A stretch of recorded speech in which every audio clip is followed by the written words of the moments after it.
Bună, dragii mei, bun găsit! Astăzi vorbim despre vibrația numărului 30. Să vedem cu ce mesaje ne poate surprinde energia, cum se poate desfășura o zi de vibrație 30. Sunt Memeș, ca de fiecare dată înainte de a începe, vă reamintesc cât de minunați și de puternici sunteți. De aici vă rog tare mult să luați informațiile cu care rezonați. Ce nu, să lăsați deoparte. Și nu în ultimul rând, vă mulțumesc tuturor pentru că îmi sunteți alături, pentru că reveniți aici cu drag, pentru mesaje și suport. Iar dacă ești pentru prima dată aici și te regăsești și tu în aceste mesaje, informațiile le găsești utile pentru viața ta, te invit să te abonezi și să apreciezi acest clip. Această zi, ca potențial, este una foarte bună pentru negocieri. Negocieri la nivel înalt, negocieri despre chestiuni foarte importante. Fie de natură sufletească, fie de natură financiară. În tot cazul, Venus va juca un rol foarte important pentru că o avem la 15 grade Săgetător. Iar 15 știm că este numărul magnetismului, de asemenea Venus ca energie este o frecvență foarte magnetică care atrage. Atrage expansiunea, atrage dezvoltarea noastră personală, ne ridică stima de sine și ne spune și că suntem sexy, sau cel puțin așa ne vom vedea, pe o zi de vibrație 30. Acesta este potențialul, vă reamintesc. Apoi, această zi de vibrație 30 va avea o încărcătură emoțională aparte, pentru că locomotiva pe partea de tranzite va fi Marte. Marte este la 28 de grade, iar această vibrație a lui 28 spune nemurire, totalitate sau lipsă de scop. Ce înseamnă asta? Pentru o zi de vibrație 30 care spune beatitudine, lejeritate și dorință, tu poți să duci la nesfârșit niște trăiri anume, niște tipare comportamentale anume, niște planuri, niște idei, niște discuții, fără să îți dai seama către ce duc și către ce te îndrepți. Dacă sensul vieții tale nu este foarte clar, dacă te simți cumva pierdut, dacă te simți emoțional, s-ar putea să apeși pedala de accelerație către ceva anume, să vrei neapărat să obții un anume lucru, fără să știi către ce te îndrepți. Ceva foarte de preț poate lua amploare. Sau este nevoie să ai mai multă încredere. Sau să crezi într-o cauză anume, în proiectele tale, în viața ta. Este o zi în care pur și simplu poți lua o hotărâre foarte importantă care are legătură cu destinul tău, cu soarta ta, de care fugi sau nu fugi. Ce alegere faci? Mercur este în Scorpion și despre arhetipul Scorpionului putem spune precum urmează. Îți place sau nu-ți place? Îl placi sau nu îl placi? Dar pentru că se regăsește la 25 de grade Scorpion și acolo vorbim despre iubire față de aproape, despre posibilitatea de a negocia, este o zi care ne poate aduce foarte mulți de poate. Negociem. Lucrurile pot deveni posibile. Cu un pic de încredere, cu vibrație înaltă, putem rezolva niște lucruri. Da, sigur că s-ar putea să fie nevoie de un efort din partea noastră pentru că nodurile sud în balanță și nord în berbec s-au mutat deja la 4 grade, trebuie muncă, trebuie stabilitate, trebuie consecvență și perseverență. Aceasta este ziua. Este una optimistă, este una în care, dacă până acum situațiile erau între alb și negru, acum vom putea observa nuanțele fine de gri, posibilități diverse pe care înainte nu le puteam accesa, să remodelăm realitatea și viața pe care o avem. Pentru că există un potențial foarte stabil și foarte palpabil ca ceea ce facem noi în jurul acestei vibrații să dureze în timp, pe termen lung. Avem două grupuri, asul de monede și asul de cupe. Iar după această citire vor urma, așa cum am discutat deja, cum v-am promis deja, zodiile. Voi începe cu asul de monede. Ce ne spune ziua pentru voi? Pot fi noi planuri la nivel financiar, ceva se mișcă bine în acea direcție sau este bine să vă faceți acum niște planuri la nivel financiar. Vegetarian. Aici este vorba despre o informație la prima mână, despre a ieși dintr-un lanț al slăbiciunilor sau dintr-o comunicare de tipul telefonul fără fir. Dacă ai ceva de rezolvat, mergi tu direct la sursă. Dacă ai tu ceva de rezolvat, dă un telefon pentru a-ți ușura munca, pentru a scurta durata de soluționare. a unor lucruri care te interesează. De asemenea, este vorba despre hrană vie, hrană de care toți avem nevoie în această perioadă pentru a ne putea susține la nivel energetic corpul. Și liniște. Ceva ce îți poate aduce liniștea sau cu cât vei fi mai liniștit pe această vibrație, cu atât mai repede vei putea materializa ceva foarte important. Este o zi în care vei putea, uite, să crezi mai mult în ceva anume, să ai mai mare încredere în ceva anume. Și inventatorul. O zi a inovației, într-adevăr, o zi foarte creativă, o zi care s-ar putea să implice comunicare în online, o zi care s-ar putea să fie așa ca într-o buclă, în sensul că avem acele noduri pe numărul 4 și aici afirmația să o faci din nou, să o faci din nou, ceea ce înseamnă că te liniștești până la urmă, vei reuși ceea ce îți propui, doar că s-ar putea să fii nevoit să muncești foarte mult la asta. Sau mai poate fi vorba despre a nu te da bătut, nu există pot sau nu pot, există încerc și găsesc o modalitate prin care să pot. E un felul meu unic și original. Era modernă, ia uite ce zice aici. Și aceste cărți care au vrut să iasă din pachet. Și dacă ele au vrut, eu le iau. 9 de monede, 8 de cupe și 8 de monede. Exact cum am spus, este o zi în care ție-ți lucrurile. O zi în care va trebui să depui un efort. O zi în care va trebui să te îndepărtezi de ceea ce nu funcționează pentru tine, să faci lucrurile să funcționeze pentru tine, o zi în care ceea ce crezi tu, modul în care ești tu clădit ca om, va fi la baza materializării tale. Pe zona de relații s-ar putea unii dintre voi să fiți tentați să faceți foarte multe lucruri de unii singuri, pentru că așa vă găsiți liniștea. Să nu mai așteptați după cei care mai mult vorbesc decât fac.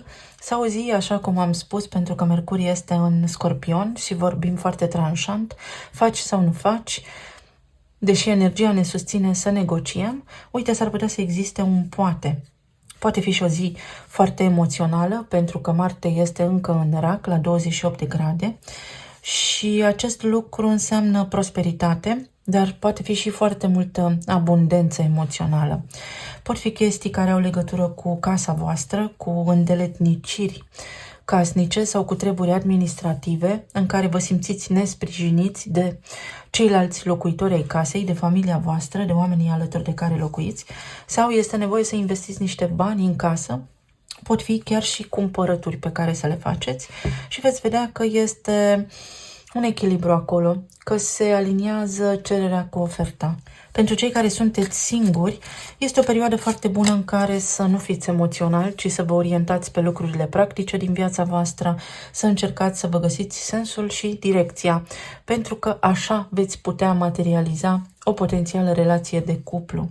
Cei care sunteți în cuplu deja, aici este vorba despre partea financiară, pe de o parte, sau despre faptul că s-ar putea să nu fiți neapărat în echipă astăzi, ci cumva fiecare pe cont propriu. Ideal ar fi să facă fiecare pe cont propriu ceea ce trebuie să faceți ca o echipă, pentru că până la urma urmei totul va fi bine făcut. Acest 8 de cupe merge după o dorință și este o dorință care pare a fi a voastră și a partenerului vostru de viață și pare că vă îndreptați către ceva ce este de bun augur, este pe termen lung, ceva care este bine făcut, care necesită acum efort din partea voastră, fie că vorbim despre voi la nivel sufletesc, fie că vorbim despre nivelul vostru de trai sau despre lucruri administrative, dar este ceva care va aduce pe termen lung bucurie. Apoi, la nivel financiar, este o zi bună, este o zi în care poate reușiți să achitați niște datorii, scăpați de niște griji, poate la locul de muncă vă simțiți mai bine, simțiți că lucrurile merg mai ușor, poate aveți mai multă energie, unii dintre voi puteți primi niște laude sau vi se încredințează un proiect, ceva ce doar voi știți să faceți, poate fi vorba și despre niște reparații, mici reparații sau o zi de genul să fii nevoit să te descurci cu ce ai la îndemână și veți găsi o cale. Așa cum am spus, există un poate, există o soluție. Apoi, pe partea aceasta emoțională, medicală, este o zi în care nu avem timp de emoții sau de această victimizare de văicărel, să spunem. Este o zi foarte practică în care toată lumea prinde încredere și în care toată lumea poate face ceva bun pentru sine și pentru viața sa. Pot fi niște provocări cu partea stomatologică sau ceva ce are legătură cu sistemul limfatic. Este nevoie de un drenaj aici, de ceva mișcare, să vă mișcați corpul pentru a putea curăța limfa. Aici avem diavolul. Este o zi care poate ispiti, să știți, și este ceva de genul: ți-am spus eu că nu merge, ți-am spus eu că nu funcționează lucrurile. Cineva din jurul vostru sau o situație anume să fie de așa natură.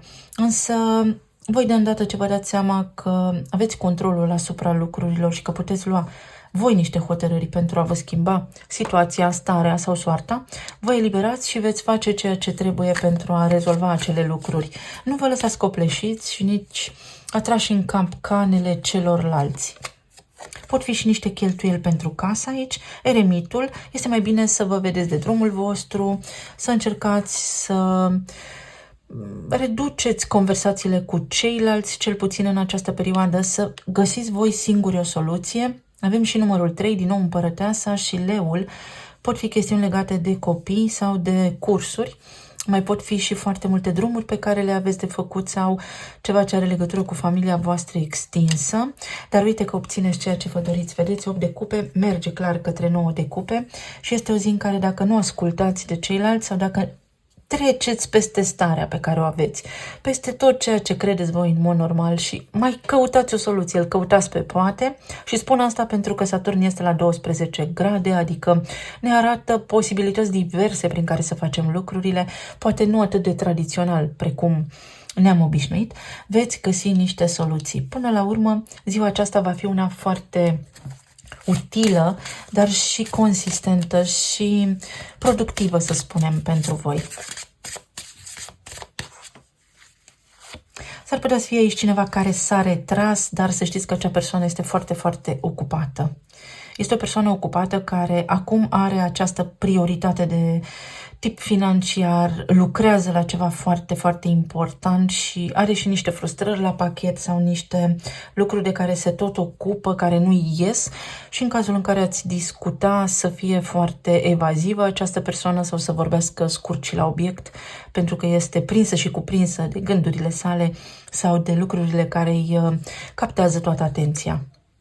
Avem grădina și numărul 20, Chiron și Jupiter sunt la 20 de grade, asta înseamnă acea posibilitate de a negocia, iar aici această carte spune socializare, spune și o întâlnire, o întrunire, deci poate voi vreți să faceți ceva, să vă vedeți cu cineva sau să stați de vorbă cu cineva, dar persoana aceasta este acaparată totalmente de ceva anume, ceva ce îl sau o obsedează și s-ar putea, dacă voi intrați în spațiul acestei persoane sau vreți ceva de la această persoană, să reacționeze un pic abuziv verbal, sau un pic orgolios, imatur.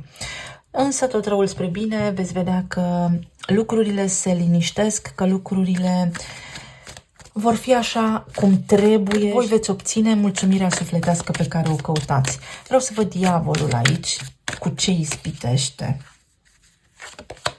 Asul de monede. Vedeți, este o șansă pe care voi o doriți și până la urmă o obțineți. Dacă nu este o întâlnire astăzi, este în curând.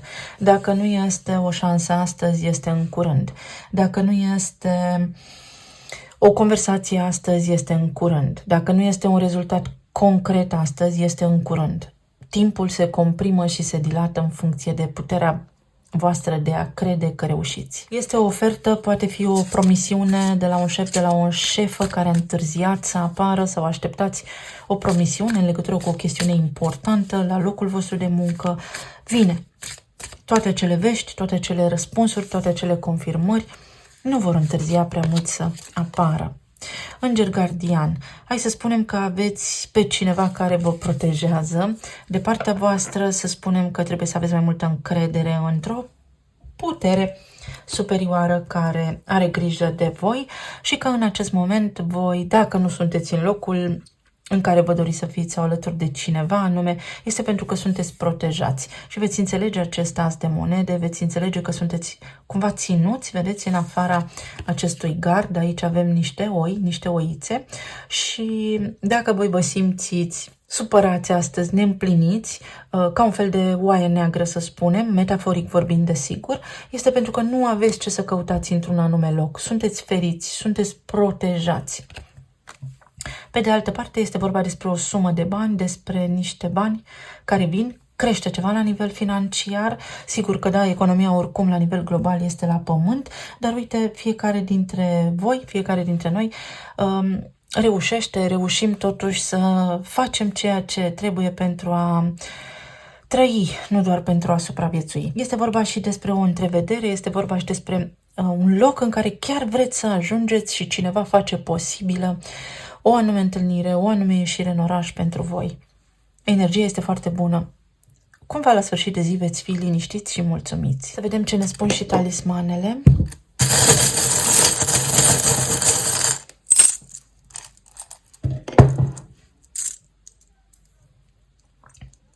Un drum pe care îl faceți, exact cum am spus, voi credeați că ceva se întâmplă și s-ar putea deznodământul să fie ușor diferit față de ce vă închipuiți sau vă imaginați voi. Pe de altă parte, s-ar putea voi să vă fie așteptat să rezolvați din prima ceva, dar să mai fie nevoie de un drum. În altă ordine de idei, aici este vorba despre lejeritatea cu care veți depăși o situație care vă părea foarte grea. Cumva veți avea realizarea, conștientizarea faptului că a fost mai ușor decât credeați. S-ar putea să nu suportați zgomotul astăzi sau să fiți foarte agitați unii dintre voi, să vă streseze fonic ceva sau să vă fi deranjat foarte tare o afirmație a cuiva, niște cuvinte, niște fapte, niște întâmplări ale cuiva pe care le puteți ignora sau înțelege cel puțin și cel mult. Uite, 25 de grade este acolo în Scorpion Mercur, la 25 de grade și aici avem justiția. Poate fi un armistițiu, poate fi o cale de mijloc. O soluție. Haideți totuși să găsim o soluție. Cum putem face să rezolvăm asta? Prin credință și prin ceva natural, ceva ce vine foarte natural. Vedeți? Avem vegetație, vegetarian sau această idee de energie vie. Trebuie să descărcați voi energie din eter, să credeți că puteți. Libertate. Ușurința cu care veți rezolva niște lucruri și veți reuși. Ia uite, veți reuși să rezolvați ceva. Sunt și niște chestiuni legale care vă frământă aici. Veți vedea că încep niște demersuri care vă aduc bucurie sau satisfacție sau rezultatul mult dorit. Mai este vorba și despre ceva ce vă stresează. Poate aveți copii în ultimul an de studiu undeva și vă apasă anumite gânduri. Poate fi vorba și despre un examen pe care trebuie voi să-l dați sau despre niște cursuri. Vă încântă, vreți să vă înscrieți. Veți avea bani pentru acele cursuri. Faceți tot ceea ce trebuie pentru dezvoltarea voastră. Să ne amintim momentele și aici avem sudul și nordul sau nodul sud karmic și nodul nord karmic în balanță și în berbec. La 4 grade, 4 și cu 4 fac 8, care este numărul lui Saturn. Crede și vei reuși, dacă nu crezi că poți, nu ți se întâmplă. Pe de altă parte vorbim despre multiplu de 2, vorbim despre 22 și vorbim despre Master Builder, despre ceva ce se construiește. Reușiți să faceți ceva, construiți ceva, dar trebuie să vă implicați un pic în asta, să depuneți un pic de efort, însă consecințele sau rezultatele vor fi pe măsura muncii voastre.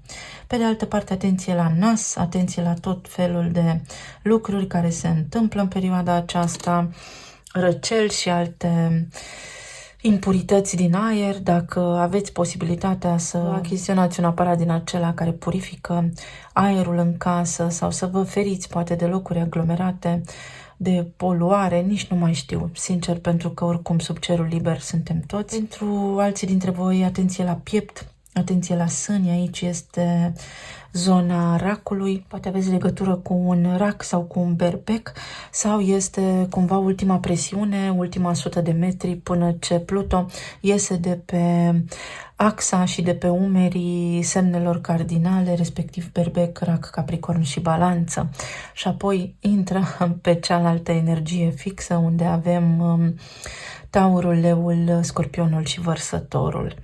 Mai poate fi aici un fiu, copilul vostru, să se vindece de ceva, să aibă mai multă nevoie de voi, să fie așa cumva într-o stare mai emoțională, mai ales dacă sunteți mame, îi veți simți sau au nevoie de ajutorul vostru.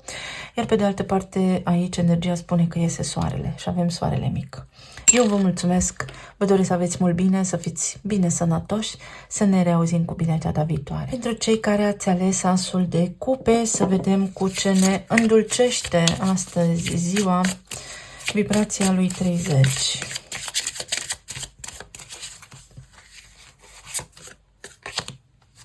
Claritate.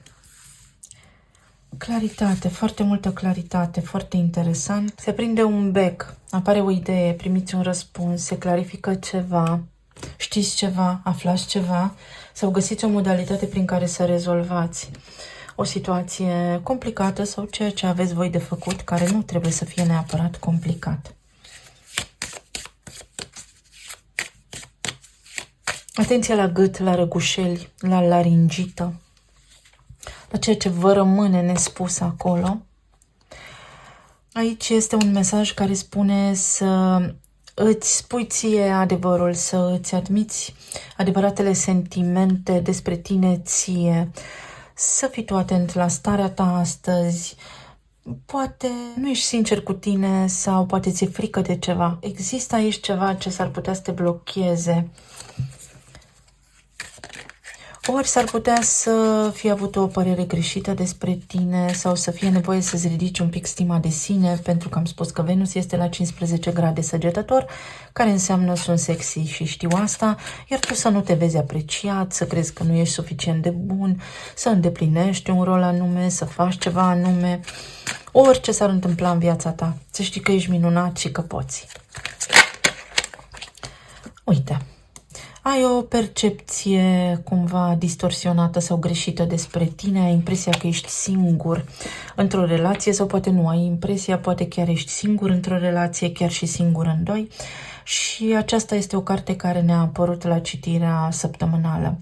Nu este ceea ce pare, nu ești atât de neputincios precum crezi, nici atât de bolnav precum crezi, nu este totul așa cum pare în viața aceasta, nu mai crede în ceea ce se întâmplă în jurul tău neapărat, pentru că oamenii vorbesc din perspectiva lor de viață, nu sunt obiectivi, ca să fii obiectiv trebuie să fii aproape una cu sursa noastră creatoare. Este foarte greu să crezi că cineva le știe pe toate. Ești mai puternic decât crezi tu și uite că astăzi ai claritate asupra unui aspect foarte important din viața ta. Și aici ai un om bun la toate, să spunem, sau un om care repară, un meșter.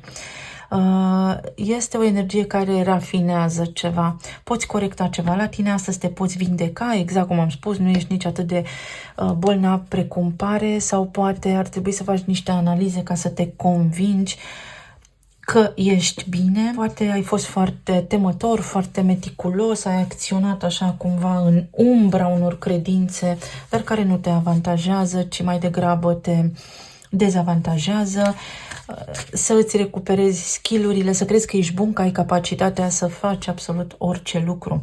Pentru voi, în mod evident, este despre stima de sine și despre iubirea de sine, care nu este tot una cu egoismul. Este vorba despre a restaura ceva, a corecta ceva, se întâmplă ceva bun pentru tine și îți schimbă și părerea despre tine și părerea despre viață, poate și părerea despre niște situații de viață. Uite, steaua, te apropii de un rezultat, este vindecare aici, soarele, fabulos.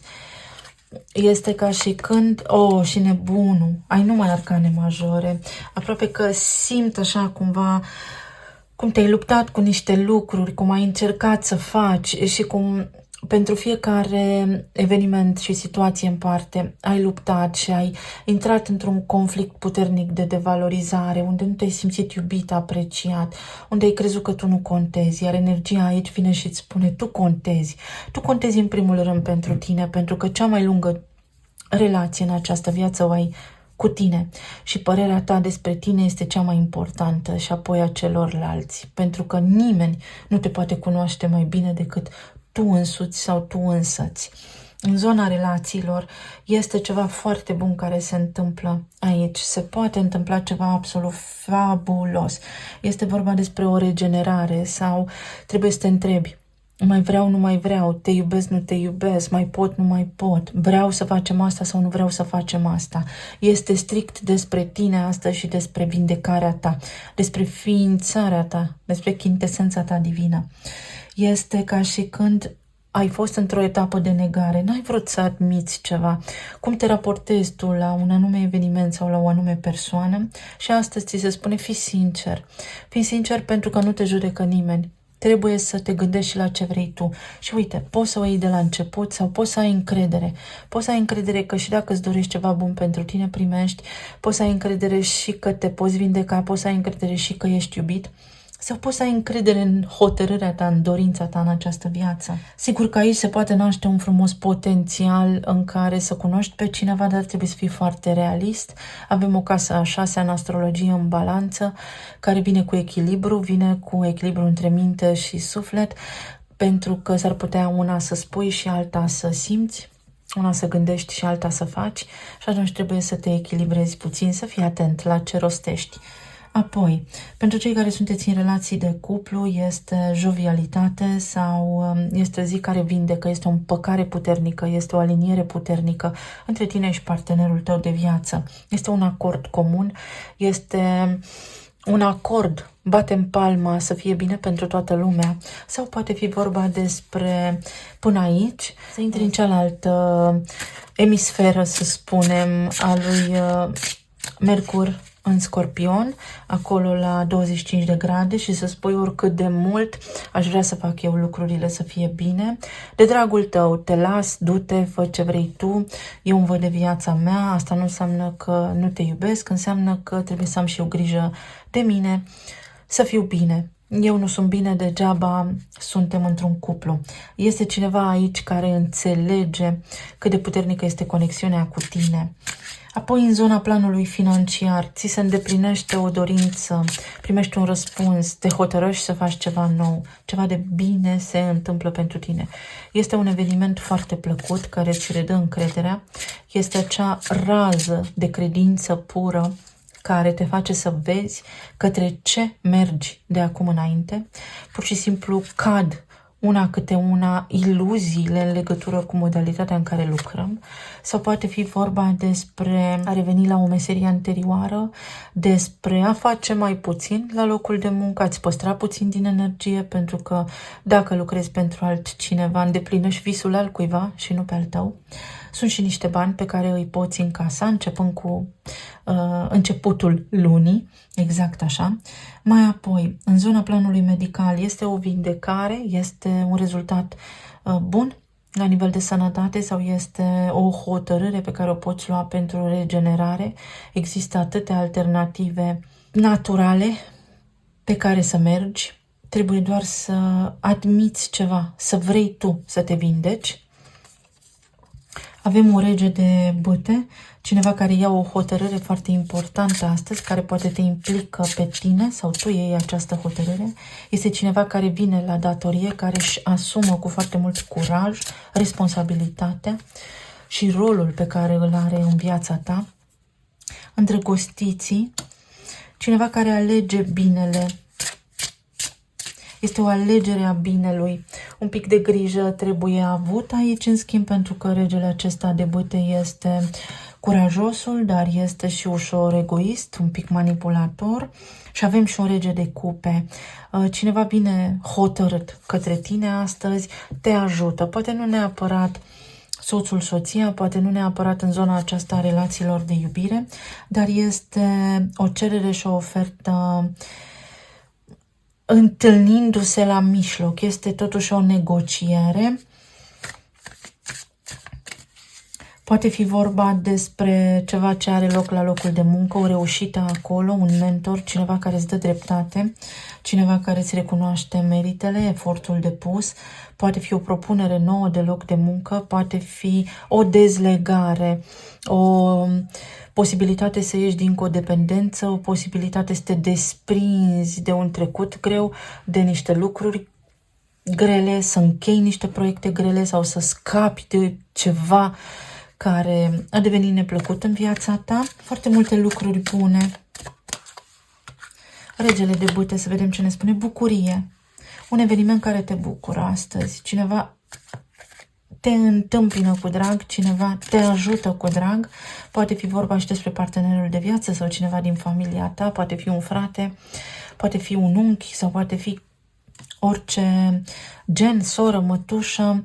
Poate fi un vecin, irelevant cine, cineva te bucură, cineva te sprijină, cineva este de partea ta. Împărăteasa, iar tu îți recapeți încrederea. Ție îți revine înapoi bucuria, credința, se restaurează cumva credința în iubire, în lucruri bune. Cineva demonstrează ceva, salvează o situație. Avem vaporul și numărul 3 al împărătesei, sigur că da. O călătorie care poate fi făcută, ceva la nivel financiar, dar și abilitatea ta de a naviga, abilitatea ta de a fi un șef, poate ești promovat, poate sărbătorești ceva astăzi, este un început pentru tine aici, indiferent de situație, și poate nu este neapărat astăzi, mâine, poimâine, ci posibilitatea aceasta începe printr-o emoție de-a ta foarte puternică, aliniată cu un gând și cu o frecvență, cu un fel de a fi. Se zice că trebuie să ne comportăm ca și când lucrurile deja s-au întâmplat. Dacă vrei să fii promovat, tu să vibrezi deja ca și omul care are acea poziție pentru a o putea obține. Poate fi vorba despre sănătatea cuiva, despre ameliorarea unei condiții medicale și asta îți aduce foarte multă bucurie pentru că te poți deplasa. Poate fi o călătorie, un concediu, bani, o creștere financiară, o vacanță pe care în sfârșit o faci, foarte multă claritate. Atenție doar la această, nu știu, ai o revelație în legătură cu relațiile tale, clienții. Cred că te trezești tu cumva la realitate și nu te mai lași păcălit de un miraj anume, de niște reclame, de ceva anume. Să vedem acum ce ne spun și talismanele, dar înainte vreau să iau o carte pentru partea financiară. Succes. Succes care poate veni sub orice formă și din orice parte. Ești pe drumul corect. Și dacă nu vei fi pe drumul corect, să știi că ai posibilitatea să preiei cârma, să schimbi direcția. Să vedem ce ne spun și talismanele. Sunt niște sfaturi pe care cineva ți le dă și sunt foarte utile. Bună, sunt ușor distras. Uite, ceva te distrage, ceva nu ți se pare în regulă sau te întrebi dacă ceva este corect. Ești puțin suspicios și este în regulă asta pentru că bănuielile tale, să spunem că se vor clarifica în curând. S-ar putea să fie nevoie să muncești zilele acestea. Am spus încă de la început că este o săptămână în care toată lumea va avea de lucru, dar uite, ai un as de monede aici, dar este o perioadă în care munca ta va da roade. Vei fi plătit în plus, extra. Poate fi o săptămână un pic mai grea, ca și efort fizic, dar și când se încheie vei fi și răsplătit și mulțumit. Te îndrepți, uite, către perioada de lună nouă din Scorpion, unde poți să te eliberezi de ceva și poți negocia ceva, orice ar însemna acest eveniment sau acest element al negocierii în viața ta. Uite, poți negocia, ce interesant, este nivelul tău de percepție care se schimbă și te vei putea prețui mai mult. Îți dai seama de niște lucruri care, sigur că îți schimbă părerea despre viață, despre o situație și vei ști cum să te pui mai bine în valoare. Ce mai avem aici? niște vești pe care le aștepți. Nu va fi nevoie să faci tu foarte multe pentru a le obține, nu este nevoie să te stresezi prea mult. Veștile, informarea respectivă vine către tine, Venus la 15 grade în Săgetător îți deschide niște oportunități. Apare, vezi din greșeală, ca și coincidență, un anunț de job, te sună un prieten la care tocmai te gândeai, vorbiți despre ceva anume, este un prieten loial. Pe de altă parte, cu animalele de companie, cineva are nevoie de voi aici sau poate adopți, poate vezi un anunț și te hotărăști să îndrăgești, să adopți un animal de companie.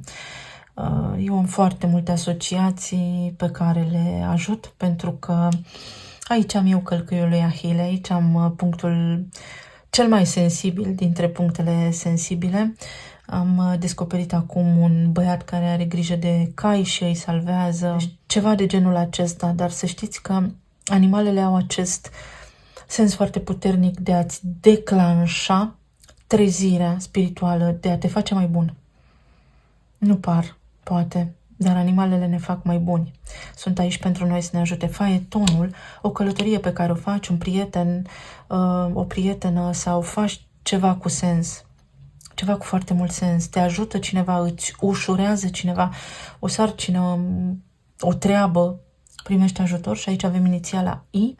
Poate fi, uite, Ion, ceva negativ sau pozitiv, să fii atent că s-ar putea să fii tu foarte încărcat așa la nivel energetic. Băile cu săruri sunt cele mai potrivite pentru detensionare, eventual dacă suportați și dacă vă fac plăcere dușurile acelea un pic mai reci pentru că declanșează în noi și la nivel de sistem nervos și la nivel de corp, arderile și metabolismul. Astăzi este despre tine, despre posibilitatea cum poți să ajuți pe toți, dar să nu uiți de tine, sau poate fi vorba despre o idee absolut genială, o sclipire de geniu pe care o ai astăzi și care, da, îți poate schimba viața și soarta, pentru că la tot pasul se întâmplă minuni. Mulțumesc tare mult! Să ne reauzim cu bine, vă doresc o zi minunată tuturor! Pe curând, pa, pa!